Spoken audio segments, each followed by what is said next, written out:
Y les contamos que Canarias se encuentra entre las comunidades con mayor número de casos de acoso escolar. Eso es lo que se desprende de un informe de la organización no gubernamental Save the Children.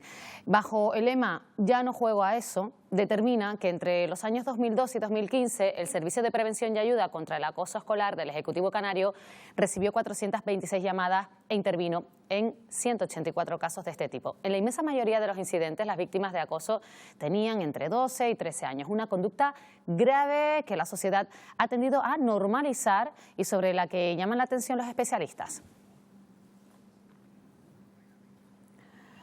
Pues con un especialista, con el catedrático de Psicología Juan Capafons, vamos a hablar esta mañana. Muy buenos días. Hola, muy buenos días. Bueno, ¿qué le parece este informe? ¿Realmente Canarias es una de las comunidades autónomas con mayor caso de acoso escolar? No especialmente. En nuestro caso, que hicimos un trabajo para el Gobierno de Canarias, concretamente referido al ciberacoso, encontramos que siendo cifras, si no alarmantes, de luego preocupantes, no significativamente superiores al resto de las comunidades autónomas o al resto del mundo, sobre todo en el ámbito europeo, ¿no?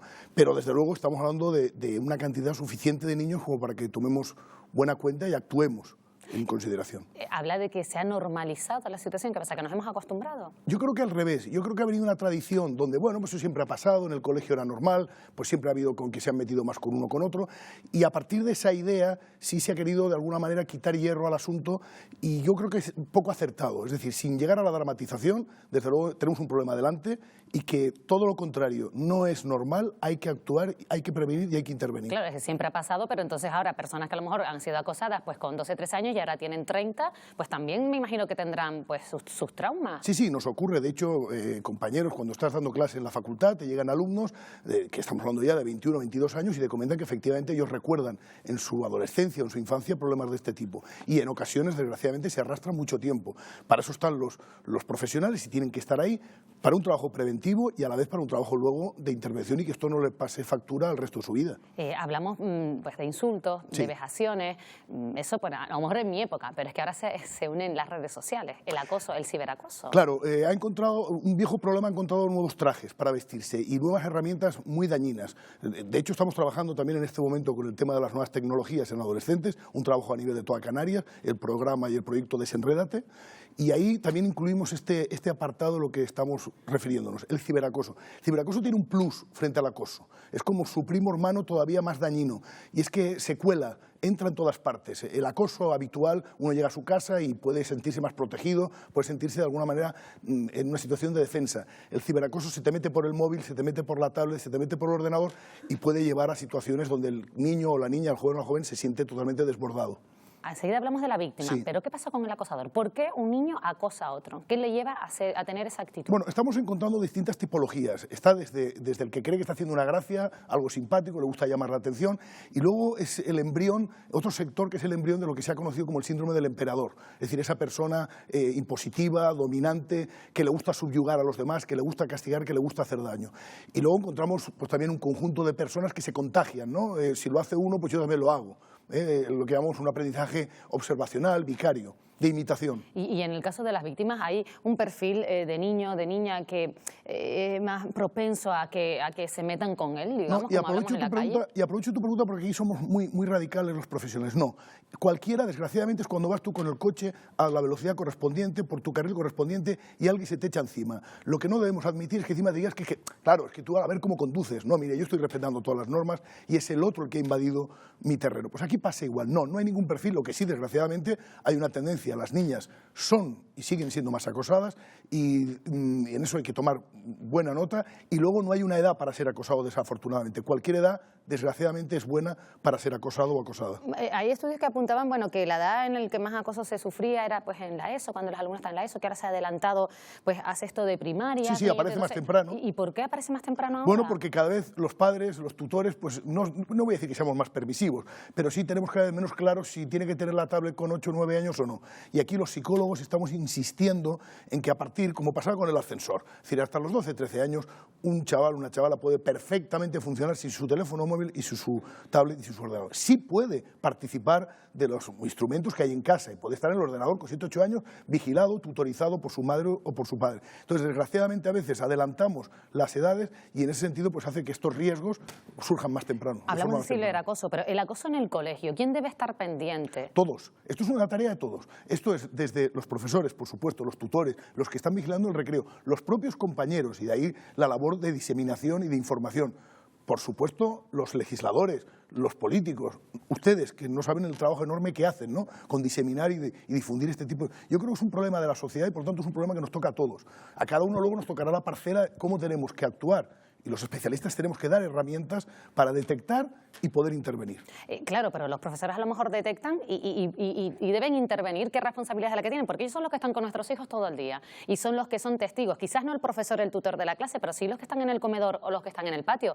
¿Deberían ellos tener más visión y en esos momentos estar más atentos a ver cómo se comporta el alumnado? Por supuesto que hay dos temas, que uno es el de información y otro es el de posicionamiento. El de información, insisto, y me echo la tierra a los ojos, nosotros tenemos la obligación, los profesionales, de ser capaces de dar información muy clara para que el que no es especialista lo detecte. Y luego no solo un tema de información, sino también un tema de posicionamiento. Hay que romper los mitos de esto es normal, esto no pasa nada, todos pasamos por ahí, porque la esclavitud estuvo muchos siglos y afortunadamente fuimos capaces de abolirla. Pues esto es exactamente igual. Y quizás nosotros los padres somos los últimos en enterarnos que nuestro hijo está haciendo cosas. ¿Cómo sin podemos duda saber que nuestro hijo está Bueno, haciendo cosas? hay algunos datos, unos síntomas que nos pueden orientar. El niño que cambia de humor repentinamente, que de repente está más irascible, más agresivo, más hostil, o todo lo contrario, que está en una fase como de apatía, de desvalimiento, de desgana, que no habla de los amigos, que le empieza, en el caso del ciberacoso, no toca el ordenador, le da miedo, o en el caso del acoso escolar, no tengo ganas de ir a clase, el absentismo. Es decir, hay síntomas, hay indicadores que al menos nos tienen que hacer pensar y vayamos a los profesionales o vayamos al tutor y consultemos. Y el papel de los colegios, ¿cómo pueden prevenirlo? ¿Y cómo podemos prevenirlo los padres? Quizás daba algunos datos como, por ejemplo, el ciberacoso, pues no facilitarles de una edad muy temprana pues todos los medios como tablet, teléfono móvil. Pero, ¿qué podríamos hacer? ¿Darle más seguridad a nuestros hijos para que en caso de que venga un acosador le haga frente? Sin duda, es tiempo de valientes y hay que plantearlo así de manera contundente. Es tiempo de valientes. La cobardía no conduce a nada bueno. Y es tiempo de valientes, que no quiere decir de descerebrados osados, sino de saber que la sociedad nos tiene que proteger y por tanto tenemos que actuar. El colegio tiene que ser valiente y no sentir vergüenza. Ay, en mi centro se ha detectado esto, ¿qué van a decir de mi centro? No van a decir nada. Esto es algo que se expande, que tiene metástasis y por tanto lo que hay que hacer es intervenir. Hay que ser valientes los padres, no tener miedo a ir al colegio, porque está pasando, infórmenme. Hay que ser valientes los compañeros, que en vez de dar la ley del silencio, hablen, que no tengan el San Benito que van a ser chivatos o van a ser de alguna manera pues los siguientes víctimas. Es tiempo de valientes y por tanto es tiempo de dar un paso adelante y buscar a los profesionales y a los expertos que nos ayuden. Claro, están los padres de los que son víctimas, que me imagino que la primera reacción es querer ir a hablar pues con los padres de ese niño que está siendo acosado, pero también los padres del niño que es un acosador, que también pueden, a lo mejor no desconocen que su hijo tiene esa actitud en el colegio. Sin duda. Hay que saber tomarse las críticas si el colegio nos convoca a una reunión y nos dice esto es lo que está ocurriendo, tanto por un lado como por otro. Mira, y cuando estamos hablando de un chico de 12, 13 años, una chica de 14, 15 años, de verdad yo quiero desde aquí insistir en que son dos víctimas. Una víctima que hace daño y otra que la recibe, pero las dos son víctimas y por tanto hay que trabajar y entender que sobre las dos personas hay que intervenir. Y de ahí también desculpabilizar en el sentido de que, miren, no es un delincuente ya, o no es una persona en potencia. Evidentemente, en muchas ocasiones se está incumpliendo una legislación y hay que hacerlo ver y hay que tomar medidas adecuadas. Pero si trabajamos desde esa perspectiva, los padres que tienen un acosador lo que tienen que dar también es un paso adelante, saber que tienen un problema en casa, que ahora no lo están viendo, pero a lo mejor lo verán dentro de un año o dos o más adelante, y activar.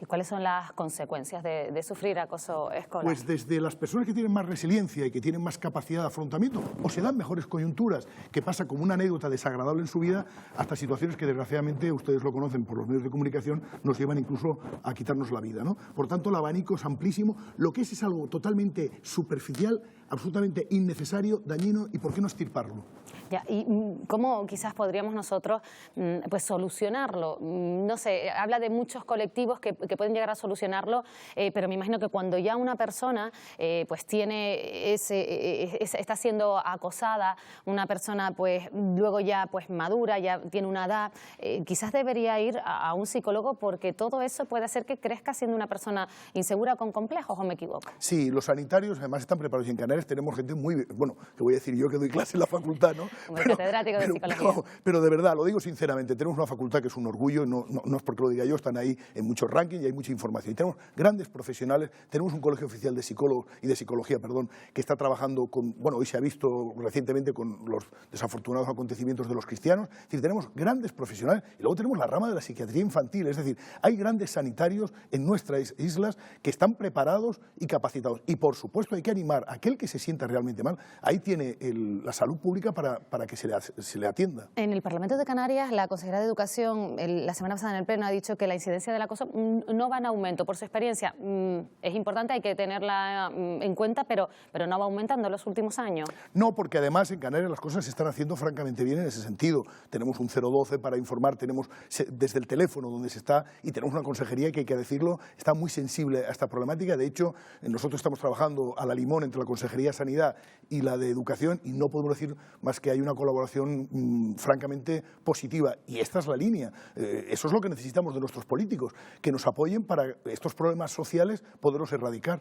Pues muchísimas gracias Juan Capafons, catedrático en psicología, por ayudarnos a comprender un poco más el mundo este del acoso escolar. Gracias por acompañarnos. Buenos días.